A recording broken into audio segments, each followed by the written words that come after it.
Lecture du livre du Deutéronome. Moïse disait au peuple : « Vois, je mets aujourd'hui devant toi ou bien la vie et le bonheur, ou bien la mort et le malheur. Ce que je te commande aujourd'hui, c'est d'aimer le Seigneur ton Dieu, de marcher dans ses chemins, de garder ses commandements, ses décrets et ses ordonnances. Alors tu vivras et te multiplieras. Le Seigneur ton Dieu te bénira dans le pays dont tu vas prendre possession. Mais si tu détournes ton cœur, si tu n'obéis pas, si tu te laisses entraîner à te prosterner devant d'autres dieux et à les servir, je vous le déclare aujourd'hui, certainement vous périrez. Vous ne vivrez pas de longs jours sur la terre dont vous allez prendre possession quand vous aurez passé le Jourdain. Je prends aujourd'hui à témoin contre vous le ciel et la terre. Je mets devant toi la vie ou la mort, la bénédiction ou la malédiction. Choisis donc la vie, pour que vous viviez, toi et ta descendance, en aimant le Seigneur ton Dieu, en écoutant sa voix, en vous attachant à lui. C'est là que se trouve ta vie, une longue vie sur la terre que le Seigneur a juré de donner à tes pères, Abraham, Isaac et Jacob.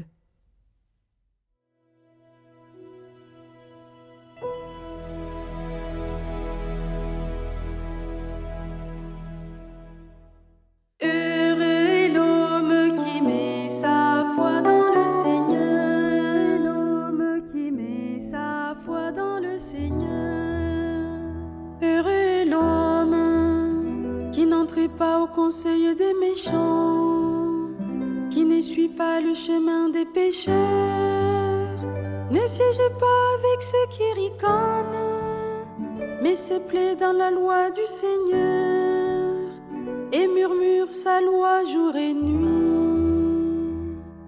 Il est comme un arbre planté près d'un ruisseau qui donne du fruit en son temps. Et jamais son feuillage ne meurt. Tout ce qu'il entreprend réussira.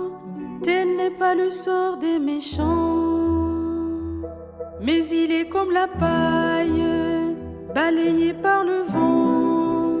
Le Seigneur connaît le chemin des justes, mais le chemin des méchants se perdra.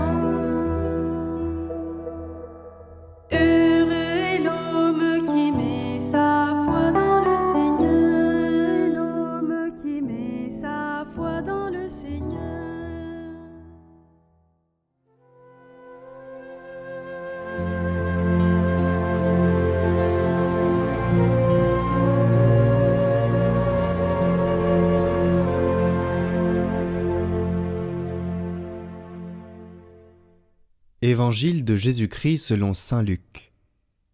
En ce temps-là, Jésus disait à ses disciples : « Il faut que le Fils de l'homme souffre beaucoup, qu'il soit rejeté par les anciens, les grands prêtres et les scribes, qu'il soit tué, et que le troisième jour il ressuscite. » Il leur disait à tous : « Celui qui veut marcher à ma suite, qu'il renonce à lui-même, qu'il prenne sa croix chaque jour, et qu'il me suive. Car celui qui veut sauver sa vie la perdra. Mais celui qui perdra sa vie à cause de moi la sauvera. Quel avantage un homme aura-t-il à gagner le monde entier s'il se perd ou se ruine lui-même ? »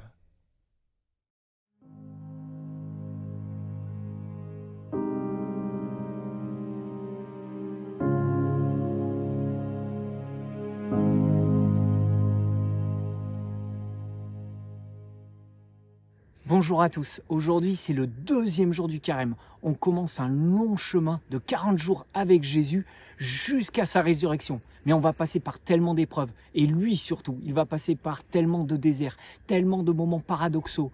Il va être 40 jours au désert, puis après il va vivre la semaine sainte, il va vivre le rejet, il va vivre des moments difficiles, il va être abandonné par ses disciples, il va se retrouver seul, il va passer en jugement. Bref, c'est un moment paradoxal, alors que lui est Dieu. D'un coup, il vit des choses qui sont tellement difficiles. Et en fait, vous savez quoi ? Ça nous rejoint et ça parle de nous. En fait, Dieu nous montre combien il est avec nous, combien Dieu nous rejoint, combien Dieu en fait vit exactement les mêmes choses que nous, comment Dieu vient toucher notre vie en nous disant « mais ce que tu vis actuellement, en fait je le sais, je le connais, je l'ai senti, ce rejet que tu vis dans ton couple, ce rejet que tu vis dans ton travail, ce rejet que tu peux vivre dans ta famille, bref, je le connais, parce que moi-même je l'ai vécu. » C'est ce qu'on va essayer de vivre durant le carême, de suivre Jésus de plus près, de nous asseoir à côté de lui au désert, de nous asseoir à côté de lui le jeudi saint, de le suivre jusqu'à la croix avec Marie. En fait, tout ce qu'on essaie de vivre, c'est que nos vies d'un coup deviennent un peu plus proches de lui pendant ces 40 jours. Et il y a un paradoxe avec Jésus, parce que lorsqu'il faut le suivre, d'un coup on prend la route apparente où on a la sensation que d'abord lui il perd sa vie, mais nous aussi d'une certaine manière. Donner sa vie à Jésus, c'est perdre un peu des choses de nous. Et c'est ce qu'il nous demande pendant ce carême. En fait, qu'est-ce qu'on peut laisser derrière nous pour le suivre, lui? C'est toute la question peut-être qu'il faut qu'on se pose aujourd'hui. Qu'est-ce qu'on doit laisser maintenant pour le suivre, lui? Ça, c'est un paradoxe. C'est-à-dire que Jésus, lui, il prend sa croix pour nous sauver. Alors tu pourrais dire, ça pourrait être plus joyeux, ça pourrait être plus sympa comme salut. Non, Jésus va souffrir pour nous. Et nous, qu'est-ce qu'on doit laisser de notre vie pour que Dieu puisse venir dans notre vie? Qu'est-ce qu'on doit abandonner? Quelle est la mauvaise attitude? Quelle est la mauvaise habitude? Quel est le chemin qu'on prend d'habitude? Peut-être le chemin de la colère, le chemin de l'aigreur, le chemin de la rancune.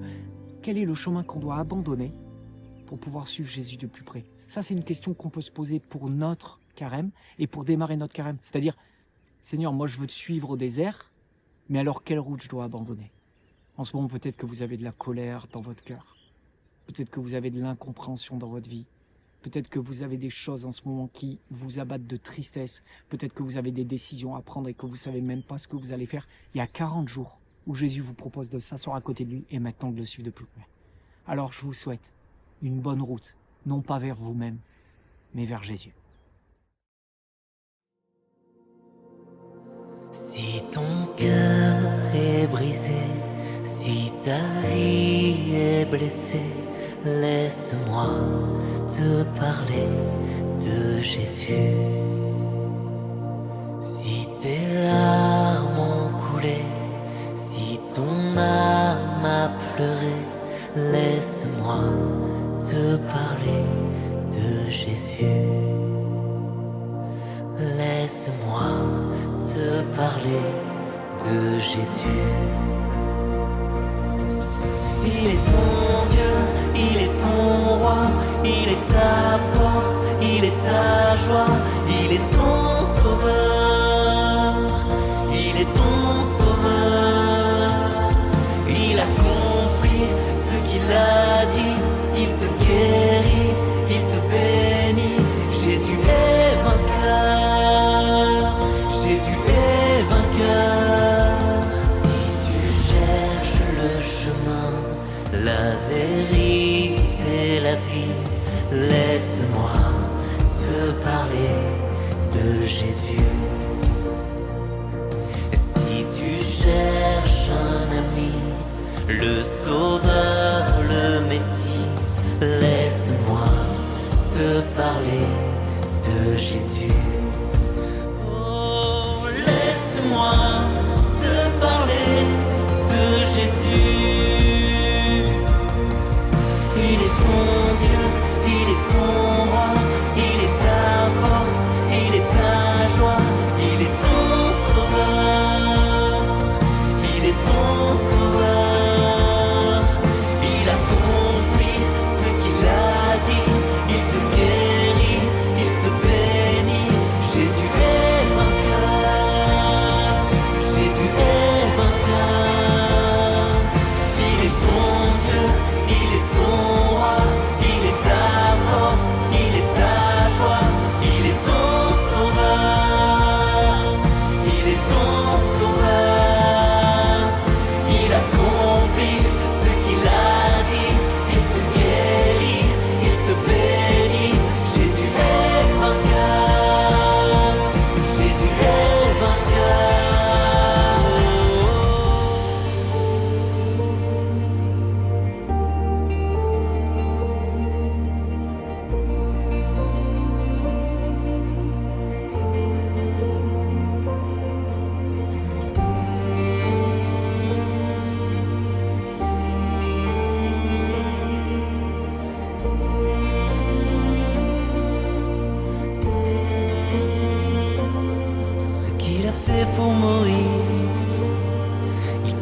faire pour toi ce qu'il a fait pour Sarah. Il peut le faire pour toi ce qu'il a fait pour Lazare. Il peut le faire pour toi ce qu'il a fait à Cana. Il peut le faire pour toi ce qu'il a fait pour la veuve. Il peut le faire pour toi ce qu'il a fait pour l'infirme. Il peut le